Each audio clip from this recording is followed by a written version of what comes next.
was arrested in 1946 while attempting to retrieve a stolen watch from a repair shop and was sentenced to 8 to 10 years in Charlestown State Prison for larceny and breaking and entering. He was later transferred to Norfolk Prison Colony in Massachusetts. During Malcolm's imprisonment, he crossed paths with John Bembury, a fellow inmate who impressed him with his commanding use of language and self-education, earning him Malcolm's respect. Through Bembury's influence, Malcolm developed a thirst for knowledge and reading. Around this time, his siblings wrote to him about the Nation of Islam, a religious movement advocating for black self-reliance and the repatriation of the African diaspora to Africa to escape white domination. Initially uninterested, Malcolm's brother Reginald urged him to stop smoking and eating pork. Malcolm wrote to Elijah Muhammad, the leader of the Nation of Islam, in late 1948 to seek advice. Muhammad instructed him to renounce his past and pray to God, promising to avoid destructive behavior. Malcolm struggled before praying, but eventually became a member of the Nation of Islam and maintained regular correspondence with Muhammad. In 1950, the FBI opened a file on him after he wrote a letter to President Truman expressing opposition to the Korean War and identifying as a communist. Around the same time, he changed his name to Malcolm X on Muhammad's orders, which involved leaving behind his family name and adopting X until the Muslim's original name was revealed. Malcolm X believed that the X symbolized the African family name he could never know. So after being released from prison in August 1952, Malcolm X made his way to Chicago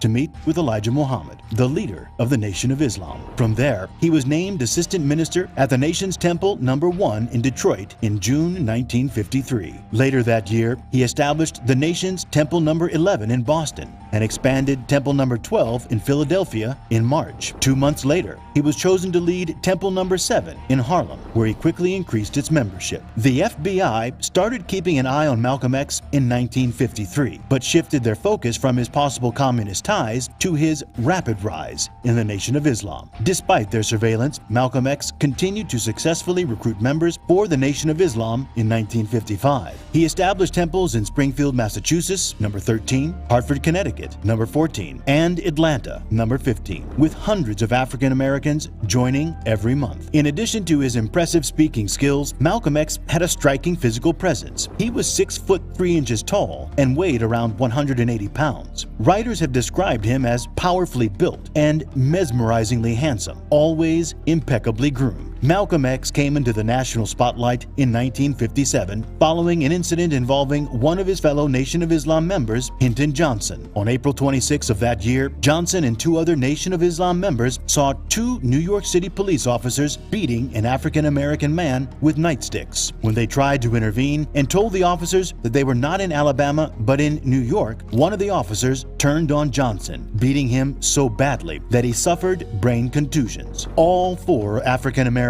men, including Johnson, were subsequently arrested. This incident brought attention to police brutality and racism in the North and led to increased public interest in the Nation of Islam and its message. He commandeered a large protest which caused a police officer to comment to the New York Amsterdam News that no one man should have that much power. This led to the New York City Police Department monitoring Malcolm X within a month. The police department also contacted authorities in other cities where he had lived or served time in prison. Despite the surveillance, a grand jury did not indict the officers who beat Johnson. Malcolm X sent an angry telegram to the police commissioner in October, and the police department responded by assigning undercover officers to infiltrate the Nation of Islam. During the late 1950s, Malcolm X began to use a new name, Malcolm Shabazz or Malik el-Shabazz. However, he continued to be known as Malcolm X. His views on various issues and events were frequently reported in the media, both in print and on television. He was even featured in a 1959 New York City television broadcast about the Nation of Islam called The Hate That Hate Produced. In September 1960, Malcolm X attended the United Nations General Assembly in New York City, where he was invited to the official functions of several African nations. He had the opportunity to meet with important figures such as Gamal Abdel Nasser of Egypt, Ahmed Sékou Touré of Guinea, and Kenneth Kwanda of the Zambian African National Congress. During the assembly, Fidel Castro also made an appearance, and Malcolm X was part of the Harlem community leaders who welcomed him publicly. Castro was impressed with Malcolm X, and they even had a private meeting that lasted for 2 hours. By the end of their conversation, Castro invited Malcolm X to visit Cuba. Between 1965 and 1975, the Nation of Islam experienced a resurgence, and Malcolm X became its most prominent leader. He held the position of minister at Temple No. 7 in Harlem, and was also responsible for organizing several other temples around the country. During this time,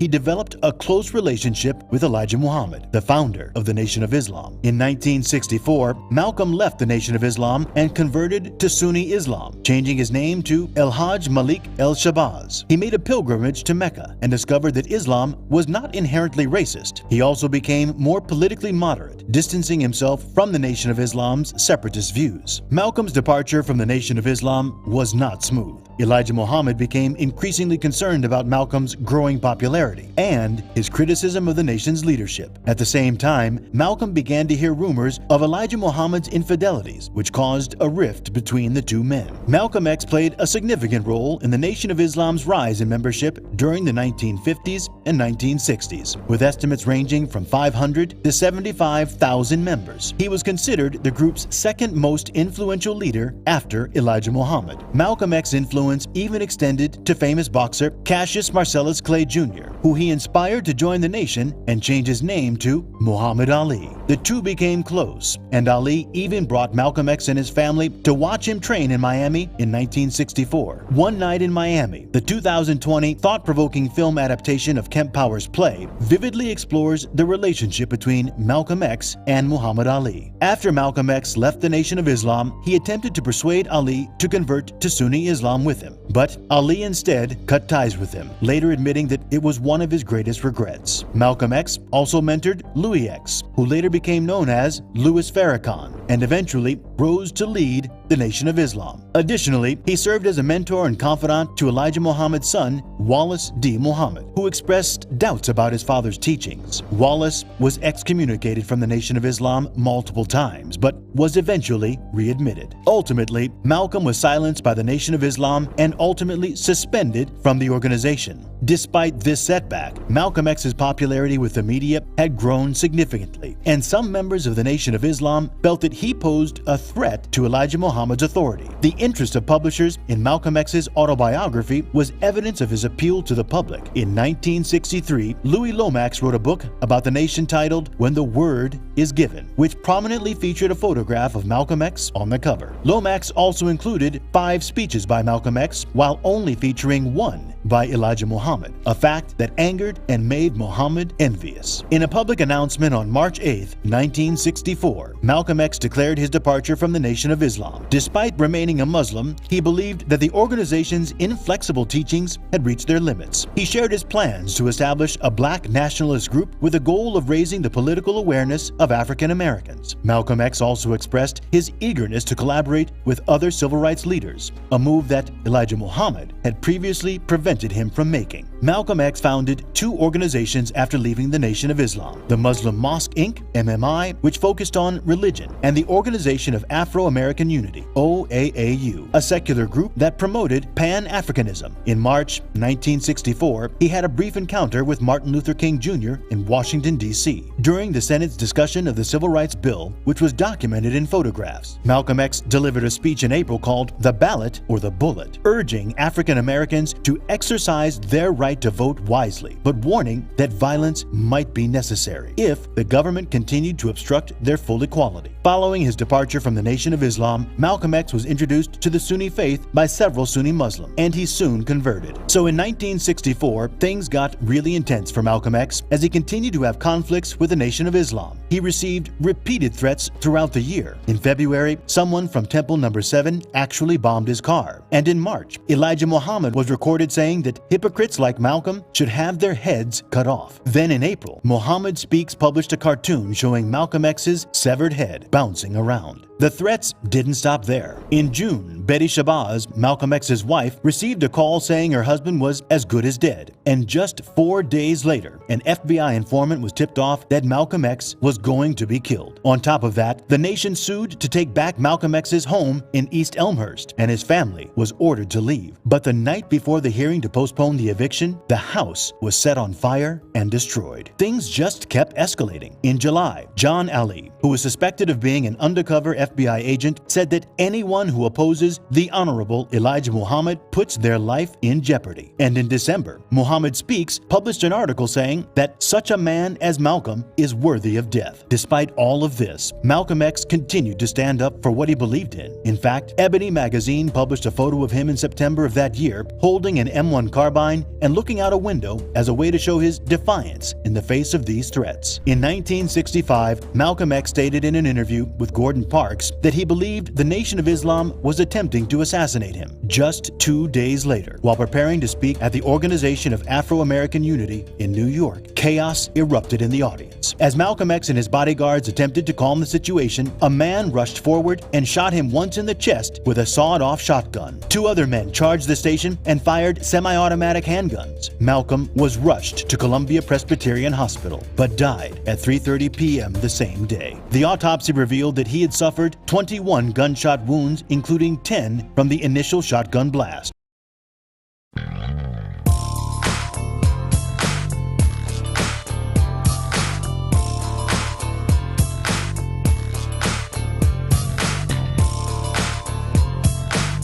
Finally, Shabazz could no longer hold back 35 years of anguish. Indeed, the FBI probably had something to do with it. But we have to say that adult men between the ages of 20 and 40, black faces, who chose to put a trigger in their hands and unload until it was empty, have to be culpable. You can't keep pointing the finger because my father was not killed from a grassy knoll. And I have sisters who are spun out into this environment as tumbleweed, unhealed. We knew to stay silent because as a child, I thought it could happen to me. That if I spoke up or said something, they'd take my mother, they'd take one of us. I got to hear reports of the traitor deserved it, so it never could go away. Those reports didn't come from the government. Those reports did not come from the police. They came from the tan and brown and black faces that once claimed themselves as family members.